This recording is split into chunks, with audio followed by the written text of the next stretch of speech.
Okay. Hi, I'm Doug Fink from Global Quantum Intelligence. I'm here with Chetan Nayak from Microsoft. Chetan just gave a great presentation this morning at the APS conference about his Majorana qubits. And we're going to talk a little bit more about what they have and what they're planning to do with it. But good afternoon, Chetan. It was a great presentation. Thank you very much. Appreciate it. I know you've been working hard at many years on this. But one thing I want to delve into is how do we turn a device into a computer? Yep. And if you've ever seen the GQI, we call the full stack, starting from the device all the way up to the controls, the compilers, the software, and that type of thing. It seems like your next task is really to integrate that device you have and put it into the full stack. Correct. So, well, partially. Actually, okay. We've done a lot of that work. I mean, so what you said is absolutely critical. Yeah. That a quantum computer is way more than a device. It's way more than a chip. Right. It's an entire machine. It's an entire system. My talk today focused on the physics and the chip level kind of physics. But lying underneath that, none of that would have been possible without the system development that we had to do, without all the rest of the machine. Okay. And our roadmap, I actually focused on qubit count, right? I focused on the devices. But actually, that's only a fraction of the roadmap. There's so much that has to go on with control electronics, with the readout system, with cryo amplifiers, with the cryogenics, with the firmware, software. I mean, there's so many, like you said, it's a full stack. And while I focused on that, on probably the physics and the quantum plane in my talk, the other things are no less important. Absolutely, absolutely. So, when you look at a program like this and you look at the development activities, you could actually divide them into basic research versus more, I won't call it run-of-the-mill engineering, but engineering. Yeah. Now, in your program, do you have any basic research left, or is it mostly more of the engineering? Yeah. I would say there isn't that clear a distinction as you make it, as you said it. I think like in an ideal world, those things are a clear distinction. Yeah. But my experience is those things are pretty intertwined. Okay. And you might make in R&D, you might make a distinction between R&D and like production, for a consumer device, say, right, or a consumer product. But if I take a look at the physics that I presented today of these devices, well, there's an awful lot of technology that goes in the fabrication and the growth in fabrication technology to enable something like that. There's an awful lot that goes into the readout system technology that you build, the system you build around the chip that's ongoing. So there were technologies that we built to enable a scientific breakthrough.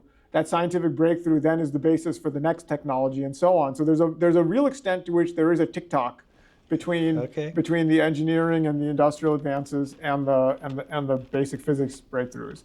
I think it is true that as we progress down this roadmap, it will become generally heavier towards the engineering and product development relative to the current balance, which in many ways is, up until now, has been pretty heavy on the physics side or fundamental material science side. So I think the balance will tend to shift, but not entirely, because as you make these large-scale quantum computers, you'll be making some of the most complex, most highly entangled states ever made, ever intentionally made, or made in a controlled way. And so, in that sense, I think it's actually just hard with a cutting-edge technology like this to disentangle the physics from the engineering. Okay, using the word entangle there. Yeah, I know. Yeah. Different meaning. Are there any areas that you think might be a little bit more challenging, or some of the more challenging ones in that stack? Yeah, I think that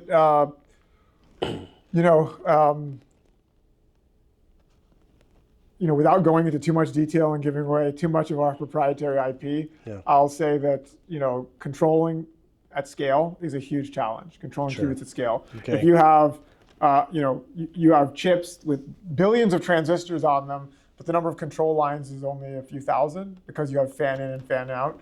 You don't have that with a qubit or with quantum technologies. If you have 1 million qubits, you need 1 million control lines at least, Right. and 1 million readout lines. Yeah. So that's a huge challenge to input and output all the information you want. Obviously, you'll try to do as much multiplexing as you can, but at the end of the day, it's still a huge number of control lines and readout lines.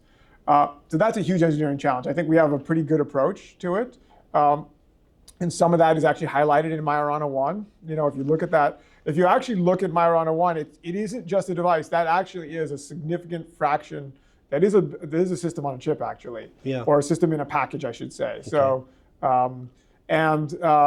because there's part of the readout system is in Majorana 1, part of the control system is in Majorana 1, as well as the quantum chip. So, we recognize that that's a difficult problem. Getting information in and out of a quantum computer, and we've made, I think, some progress on it. There's a lot of work to go.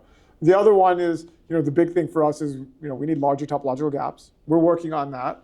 I think we're making good progress.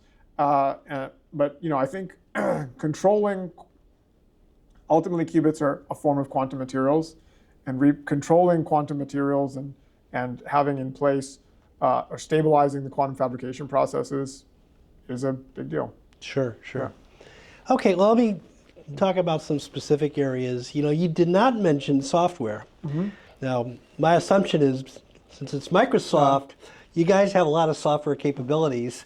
But my assumption is, but I've never heard this said explicitly, that the software development kit that Microsoft is producing, the Q# program, people will be able to use that to program the Majorana stuff. Is that correct?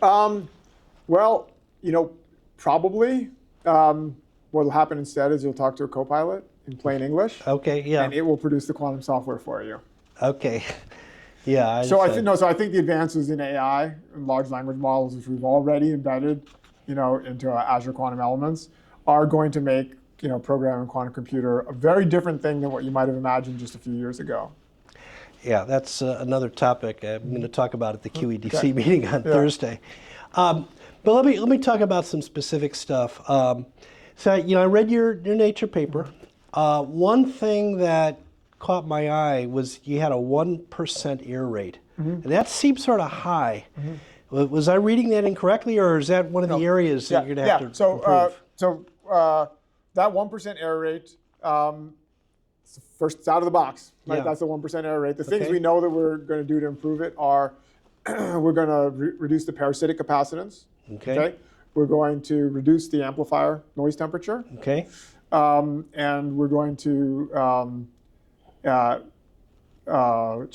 improve the resonator Q factor. That was one of the questions that was asked during my talk. Yeah, right. Yeah. Okay, so you have a plan in place to. We have a plan in place on that. And then the other error rates that we saw, it's increased the topological gap. Yeah. So there are two things. There's SNR. Okay. Topological gap. We improve the SNR in the ways that I said. We have 3 levers: Q factor, parasitic capacitance, amplifier, noise temperature. We have topological gap, also 3 levers: disorder, spin orbit coupling, parent superconducting gap. So those are each of those has 3 levers, and those are the 2 big things I'd say that we need to improve to make on the quantum plane and at the quantum classical interface. Okay. Now, in one of your responses, I think it was on LinkedIn or something, you talked about this concept called poisoning. Mm-hmm.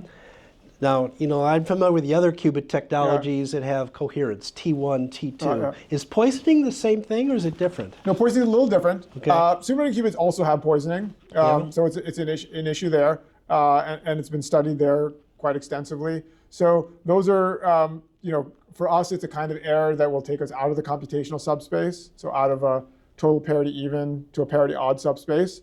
It's a different error mechanism. It's basically a classical error, though. So, it's a classical type of error. And it is not that sensitive to what's happening kind of in the quantum part of the device or how we design the device or the topological gap. It's really it's actually more of a system issue. So it's in some ways, it's a measure of how much infrared radiation gets into the box that we put into the almost light type box that we put our qubits in. Okay. Are you doing anything more shielding, Yep. or putting All the stuff above. underground in order to Well, we're reduce not yet putting stuff underground. That's something we eventually would probably do. But right now, it's mostly about better shielding. And Yeah, things I like saw Oak Ridge was mentioning that earlier yesterday, so that was interesting. But the speed of your devices are really fast, aren't they? that. I'd say they're fast enough. Okay. So our target goal is to be able to do operations on a microsecond time scale. Okay. That means that you can, when you look out at utility scale, where you're doing these, running very deep circuits to solve like quantum chemistry problems, with trillions or hundreds of trillions of operations, you can still complete them in a month. Okay, that's good. Now, there's one area that our experts at GQI are worried about. We've done a lot of analysis on cooling. Yeah. Because we know that there's a limited amount of cooling power in a dilution refrigerator. Right. How do you think you'll be able to operate a million qubits with just one dilution refrigerator and have the cooling power to do it? Yeah. So obviously, it's going to have to be bigger than the fridges we're using right now. It's going to have more cooling power. Yeah. But that is system design, right? So the good thing is, in our approach, we are not bringing a million lines in from room temperature, right? Which would make it an impossible problem. Right. We are generating, or the roadmap has our plan is to generate as much of those voltage pulses that control our qubits as possible down in the cold. Okay. So our interface to the room temperature world is, I think, potentially much smaller, and that's what enables it. Okay. And you're running it like at 5 millikelvin. 50 millikelvin. Yeah. Okay. Yeah. Okay. Well, one area that I don't think it's gotten as much press as it should, but I think you may be ahead, is in the cryo CMOS. Yeah. And you guys have been working on that for many years, haven't you? Correct. Yeah. So that comes back to what I was just mentioning, which is we know that we can't run millions of control lines from room temperature. Yeah. But however, what we can do, the good thing is, what's really cool about topological qubits is our operations are fundamentally digital. We're really using a set of voltage pulses to just turn on and off the coupling of the quantum dots to the qubit. Okay. Yeah. And the turning on and off of the quantum dots to the qubit, well, that's it doesn't require extremely high bandwidth because it's not some finely tuned pulse shape, which in some analog sense has to really be very accurate. It's really just an on-off switch. Those on-off voltage pulses, we can send on-off digital instructions very efficiently from room temperature down to our Krauss CMOS controller, and CMOS, what does it do? It generates voltages, right? So we can generate voltage pulses really without having to do an enormous amount of classical and therefore heat-producing computation.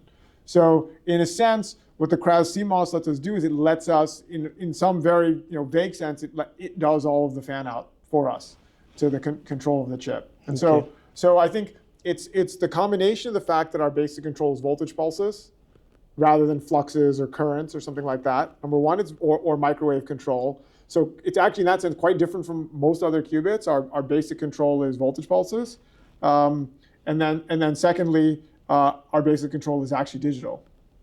Okay. So, we collect a lot of roadmaps. We look at a lot of roadmaps. Yeah, and I'm sure you do. and hopefully someday, you'll have more details on the Microsoft roadmap. Yeah. There's a lot of stuff in the middle there. But one thing I sense is that in the other roadmaps we see, we look at the scaling, how much improvement, or in terms of the number of qubits, from the previous roadmap to the next one, and like from 32 to 56 to 96. Most of the other companies, when they go to the next generation, it's like a 2x or 3x type of gain. It looks to me like you're going to do much faster than that. That's part of your plans? Yes, it is. Okay. Yeah. That means you've put a lot of the hooks in your design right now, and you've thought about what does it take, and you've designed it up front in order to do that fast scaling. That's right. Okay. Correct. Yep. That's a lot of the thought that went into our roadmap is what are the milestones, what are the design points that we absolutely have to have to burn down different risks. Sure. So each one of those, I don't want to speak for other technologies. If sort of a couple of 2x or 3x changes, caused enabled us to surface different risks, and then test them and risk and burn them down or find solutions, then we would go at that pace of 2x or 3x. But that's not the thing that actually causes those risks to surface. It's the roadmap that when we actually looked at the roadmap, those were the places where they would surface. Okay. So, when you look at, I'm sure you look at what all the other guys are doing. Yeah. Could you give me a guess or an estimate of what other technology might put up the best fight against the Majorana? Oh, I don't really want to speculate about other people's Okay. roadmaps and so on. I think there's a lot of interesting work out there.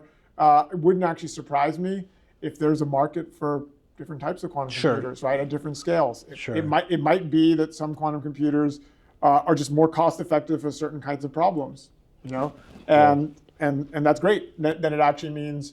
I think under the implicit assumption of what you said is that maybe this is a winner take all, and you're asking who's going to be that winner if it's not us. But it might not be a winner take all situation. It might be that it's an ecosystem with different technologies.